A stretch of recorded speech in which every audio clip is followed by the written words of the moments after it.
सास का दहेज। स्नेहा के बेटे की शादी शिल्पी से होती है। शिल्पी दहेज में हर सामान लेकर आती है जो पहले से ही स्नेहा के घर होता है। ये सामान स्नेहा के पापा ने उसे दिया था। अरे शिल्पी, मेरा टीवी क्यों हटाया?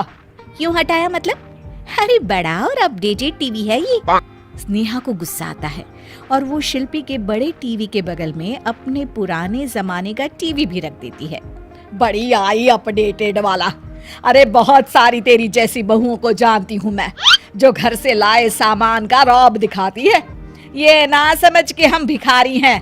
देख ले, हमारे पास भी टीवी है। ओहो, जो करना है वो करो। कोई मेहमान आएगा तो हंसेगा कि एक ही जगह दो दो टीवी। हंसने दे, दुनिया भी तो देखे कि सिर्फ तू नहीं, मैं भी दहेज लेकर आई थी। अब यही हाल हर सामान का हो जाता है। ड्राइंग रूम में एक साथ दो तरह के सोफे रखे होते हैं, एक नया आलीशान तो एक पुराना लकड़ी का। शिल्पी स्नेहा की इस आदत से काफी दुखी हो जाती है। एक टीवी पर रामायण चलती है तो बगल की टीवी में फिल्मी गाने, किसी को किसी की आवाज भी सुनाई ना पड़े वैसे। घर के दूसरे सदस्य भी सास बहू की इस आदत से परेशान हो जाते हैं। एक दिन स्नेहा की बहन उसके घर आती है और घर का नजारा देखकर हैरान हो जाती है। कहीं पुरानी फ्रिज के बगल में, कहीं नई फ्रिज तो कूलर के ठीक ऊपर एसी। अरे स्नेहा, ये तूने घर की क्या हालत बना रखी है? बहू रानी, तू तो नए जमाने की लड़की है, फिर घर को कबाड़ी बाजार सा कैसे सजा रखा है? नया फैशन है क्या? देखिए ना मौसी, माँ जी अपना पुराना सामान निकालना ही नहीं चाहती। वो सोचती है कि उनका ही सामान घर में रहेगा। अरे बहन, तू इस मामले में ना बोल तो ही अच्छा है।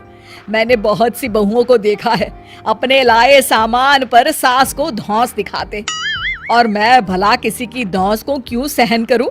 मेरे पास तो सारा सामान है, और वैसे भी क्या कहते हैं, ओल्ड इज गोल्ड। अब क्या था, शिल्पी ये सुनते ही भड़कती है और जोर जोर से चिल्लाने लगती है। वाह माँ जी वाह, जरा अपना सोफा तो देखिए, ऐसा लग रहा है खुदाई से निकला है लकड़ी का। और मेरा सोफा देखिए, कैसे लेदर की चमक और गुदगुदा सा है। अरे आपका तो पुराना धुराना सा है। शिल्पी देख, मेरे पिताजी ने जो दिया है वो उनकी निशानी है, उसके बारे में मत बोल। तू तेरा सामान ले जाकर अपने कमरे में रख ले। क्यों? मैं अपना सामान क्यों कमरे में रखूं?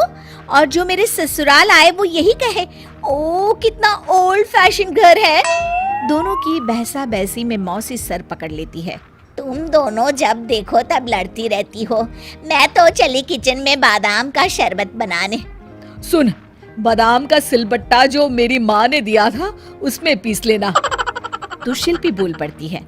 मौसी कसम है आपको, आप मेरे पापा की दी मिक्सी में ही बादाम पीसिएगा। खैर, मौसी तो जाती है किचन में, लेकिन ड्राइंग रूम में सास बहू की बहसा बहसी जारी रहती है।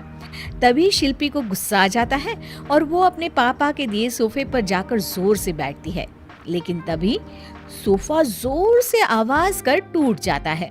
हे भगवान, ये क्या हुआ? ये सोफा कैसे टूट गया? बेटा, अब समझ में आया ओल्ड इज गोल्ड क्यों कहा जाता है। टूट गया ना तेरा सोफा। तभी किचन से जोर से आवाज आती है और मौसी काली पीली होकर किचन से बाहर निकलती हैं। शिल्पी, तुम्हारी कसम के चक्कर में मैंने बादाम के लिए मिक्सी का उपयोग किया था, लेकिन जैसे ही प्लग ऑन किया, अरे मेरा ये हाल हो गया। और भरोसा करो आजकल की चीजों पर।